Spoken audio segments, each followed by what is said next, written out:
আসসালামু আলাইকুম বন্ধুরা, আজকে আমি আমাদের ক্ষেত দেখতে আসলাম কেমন ধান হয়েছে। আমার নাতিন বলছে, নানু চলো তো তোমাদের ধান ক্ষেত দেখে আসি কেমন ধান হয়েছে।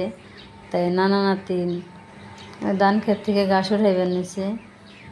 দেখো বন্ধুরা, আমাদের ক্ষেতের ধান কিন্তু অনেক সুন্দর হয়েছে।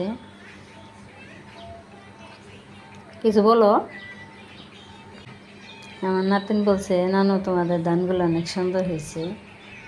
বন্ধুরা চলো তাহলে আমাদের ক্ষেতের উপরের অংশে যাই। এখানে মাটি দিয়ে একটু বিটের মতো করে রাখছে এখানে গাছ বোনার জন্য। এই যে কিছু কলা গাছ লাগাইছে।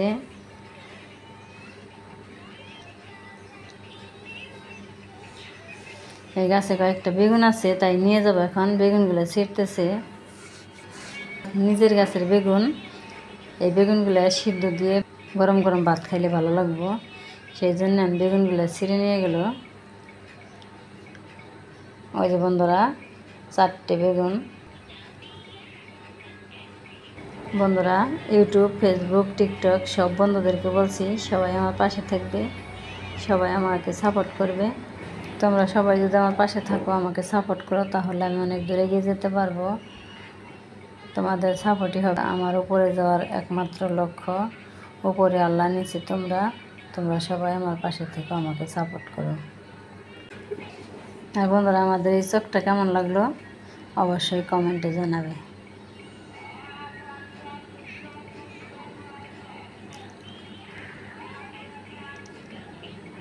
আমাদের এই প্রাকৃতিক দৃশ্য, আমাদের এই চোখের দৃশ্য কেমন লাগলো অবশ্যই কমেন্ট করবে।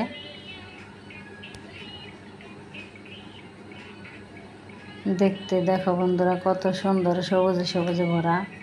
বন্ধুরা, আমি বাড়িতে আসলেই আমি চোখে আসি সব ক্ষেতগুলো দেখার জন্য। এই দেখো বন্ধুরা, কত সুন্দর জমি আর কত সুন্দর ধানগুলো হয়েছে, অনেক সুন্দর লাগতেছে।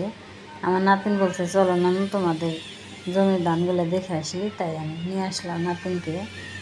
সবাই আমার নাতি নাতনিদের জন্য দোয়া করবে, ওরা যেন ভালো থাকে। এখন আমি ডাটা খেতে ঢুকলাম। ডাটাগুলো অনেক সুন্দর হয়েছে, শুধু একটু দেখে গেলাম। বেগুনগুলাই নিয়ে যাব।